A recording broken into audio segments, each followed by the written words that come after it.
La nuit où ma fille de 14 ans s'est tenue devant ma porte d'entrée avec un sac polochon gris emballé.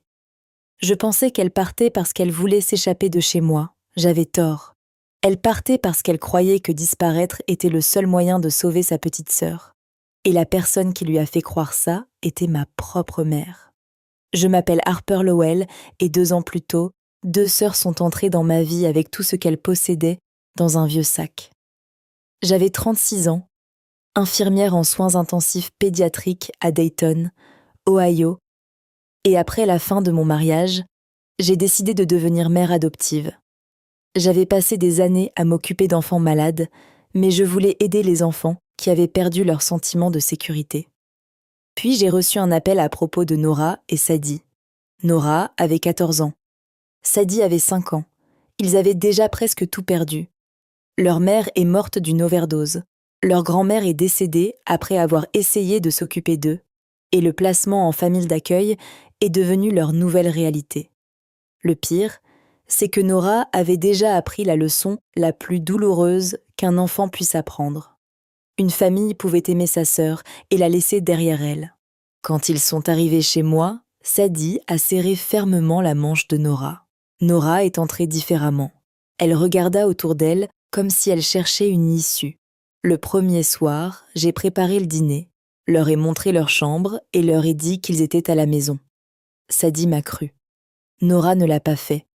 Quelques jours plus tard, j'ai trouvé son sac polochon gris sous le lit. Il était encore emballé. Chaque possession qu'elle possédait était prête pour le jour où elle devait partir. Au fil du temps, j'ai appris que Nora n'était pas une enfant difficile. C'était une enfant qui avait trop survécu. Elle a demandé la permission pour tout. Elle a pris soin de Sadie comme un parent. Elle travaillait dur à l'école parce qu'être parfaite était plus sûr que d'être oubliée. Un soir, je lui ai dit qu'elle n'avait pas à tout porter seule. Elle m'a regardée et a dit tranquillement « Je suis douée pour partir ». Ces mots sont restés avec moi. Puis ma mère Carole a rencontré les filles. Au début, elle a immédiatement aimé Sadie.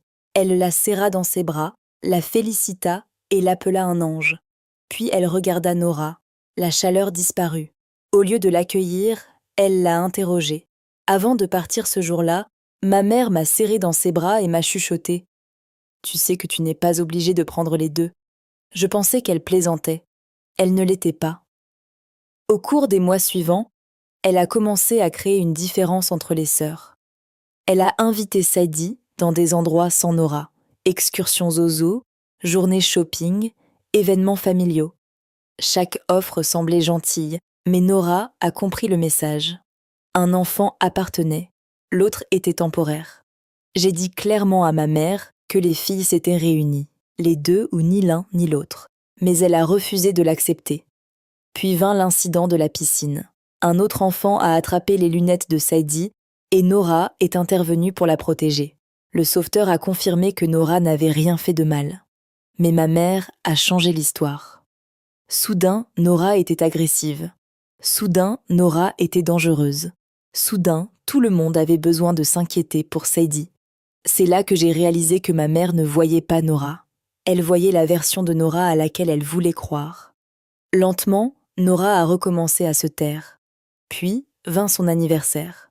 Ma mère a apporté à Sadie un énorme animal en peluche. Pour Nora, elle a apporté une valise. Elle sourit et dit « Chaque jeune femme a besoin de bons bagages ». Tout le monde comprenait ce qu'elle voulait dire. Nora la remercia quand même. Plus tard, mon père m'a parlé de l'enfance de ma mère. Elle avait une sœur aînée, nommée June, qui a été renvoyée parce que la famille l'a considérée comme difficile. Ma mère a grandi en croyant qu'il n'y avait de place que pour les enfants faciles. J'ai compris d'où venait sa douleur. Mais j'ai aussi compris autre chose. Les blessures d'une personne peuvent expliquer ses actions. Ils n'excusent pas de blesser quelqu'un d'autre. Cet été-là, j'ai acheté à Nora une vraie commode. Quelque chose de permanent. Quelque chose qui disait qu'elle appartenait. Cette nuit-là, elle a finalement déballé le sac polochon gris. Pour la première fois depuis son arrivée, elle a rangé ses vêtements. Elle plia le sac vide et le plaça sur le dessus de la commode. Pour la première fois, elle a cru qu'elle pourrait rester.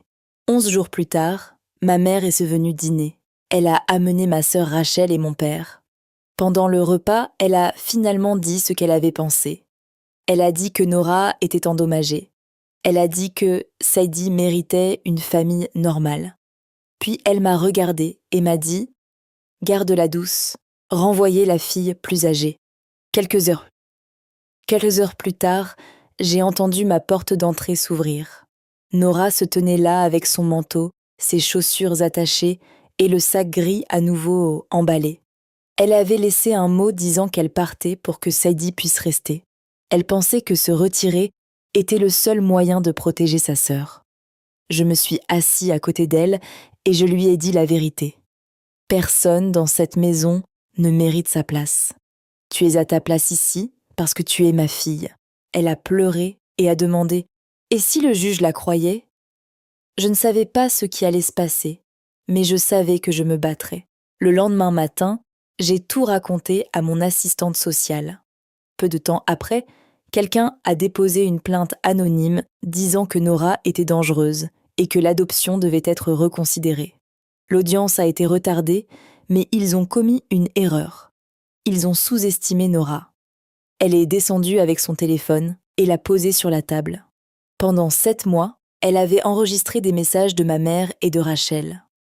Des messages lui disant de partir. Des messages lui disant que Saïdi serait mieux sans elle. Les messages disant à ses filles, comme elle finissait toujours seule. Elle a tout sauvé parce qu'elle savait que la vérité avait besoin de preuves. Le tribunal a tout vu. L'enquête a innocenté Nora. La plainte s'est avérée fausse. Et l'audience d'adoption a finalement été programmée. Ce jour-là, le juge a rappelé à Nora que parce qu'elle avait plus de 12 ans, la décision lui appartenait. Personne ne pouvait parler pour elle. Seulement elle. Nora s'est levée et a dit « J'ai passé toute ma vie à être prête à partir. Je pense que je veux arrêter de faire ça maintenant. » Puis elle a dit oui. Oui pour devenir ma fille. Oui pour rester. Oui pour enfin avoir une maison. Le juge a finalisé l'adoption. Les 2 filles sont devenues. Les 2 filles sont devenues ma famille. Après le tribunal, ma mère m'a dit que je regretterais de les avoir choisies. Pour la première fois, je ne me suis pas excusée. J'ai simplement dit « Ils sont ma famille ». Aujourd'hui, le sac polochon gris existe toujours, mais il n'est plus emballé. Il se trouve dans le placard pour rappeler le chemin parcouru par Nora. Elle prend des cours de photographie maintenant. Elle fait des projets pour l'avenir. Elle croit que demain lui appartient, et ma maison n'est plus vide. La première photo sur mon mur est notre photo d'adoption, parce que j'ai enfin appris la vérité. La famille n'est pas une question de sang. La famille ne consiste pas à savoir qui est le plus facile à aimer. La famille est la personne qui vous choisit lorsque vous choisir est difficile. Nora n'a jamais été quelqu'un qui avait besoin d'être renvoyé. Elle a toujours été ma fille.